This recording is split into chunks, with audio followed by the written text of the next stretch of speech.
दूसरा द्वार, अचानक ठहर जाने का क्षण। मन हमेशा गति में रहना चाहता है, वह हमेशा भविष्य की ओर भागता है।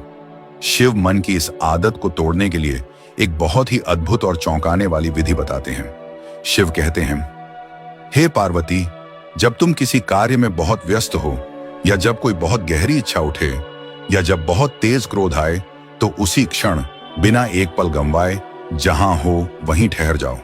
अचानक, उस अचानक मौन में सत्य प्रकट हो जाता है।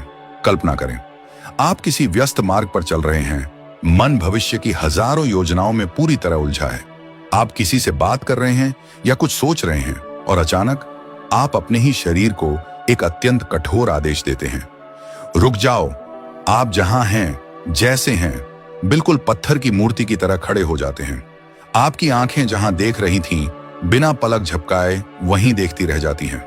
आपका हाथ जहां था, हवा में वहीं रुक जाता है। आप जहां हैं, बिल्कुल शून्य हो जाते हैं। जब आप अचानक रुकते हैं, तो शरीर और मन को एक जबरदस्त झटका लगता है। मन, जो भविष्य की किसी लंबी यात्रा पर निकला था, वह अचानक टूट जाता है, क्योंकि मन हमेशा केवल तैयारी करता है। उसे अचानक रुकने की बिल्कुल आदत नहीं है। शरीर के इस अचानक रुकने से मन की गति एक पल के लिए पूरी तरह से शून्य हो जाती है, और उस एक पल के जबरदस्त झटके में आप पूरी तरह से 100% वर्तमान क्षण, प्रेजेंट मोमेंट में आ जाते हैं। बीता हुआ कल पूरी तरह से गायब हो जाता है, आने वाला कल भी विलीन हो जाता है। आप खुद को एक गवाह, विटनेस की तरह, एक साक्षी की तरह खड़ा पाते हैं।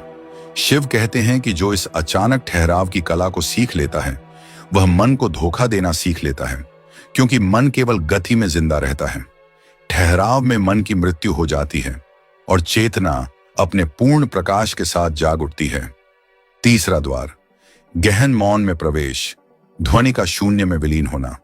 हमेशा हम आवाजों से घिरे रहते हैं, मन हमेशा बाहर के शोर में उलझा रहता है, लेकिन शिव बाहरी ध्वनियों का उपयोग करके भी परम मौन तक पहुंचने का मार्ग बताते हैं। शिव कहते हैं, हे देवी, जब कोई वाद्य यंत्र बजे, जब कोई नाद हो, तो उस ध्वनि के समाप्त होने पर जो मौन पैदा होता है, उस मौन का पीछा करो, उस मौन में प्रवेश कर जाओ। हमेशा हम केवल आवाज सुनते हैं, कोई शंख बजता है, कोई घंटी बजती है। जब किसी एकांत और प्राचीन मंदिर में घंटी बजती है, टन्न, तो हम उस आवाज को सुनते हैं। लेकिन शिव कहते हैं कि उस आवाज को मत सुनो। जब घंटी बजती है, तो वह आवाज धीरे धीरे कम होने लगती है, वह अत्यंत सूक्ष्म होती जाती है, और फिर एक बिंदु ऐसा आता है जहां वह आवाज एक गहरे, अथाह सन्नाटे में विलीन हो जाती है। शिव कहते हैं कि अपनी चेतना को उस आवाज के ठीक पीछे लगा दो। जहां आवाज जा रही है, तुम भी उसके साथ साथ गहरे और गहरे उतरो। और जब वह आवाज मरे, जब वह आवाज पूरी तरह से सन्नाटे में बदल जाए, तो तुम भी उस सन्नाटे के साथ एक हो जाओ। जैसे जैसे आप आवाज के पीछे के उस मौन को सुनने लगते हैं, आपके भीतर का शोर भी शांत होने लगता है, क्योंकि आवाज बाहर है, लेकिन जो सन्नाटा उस आवाज के पीछे है, वह बाहर और भीतर एक ही है। सन्नाटे की कोई सीमा नहीं होती, मौन की कोई दीवार नहीं होती।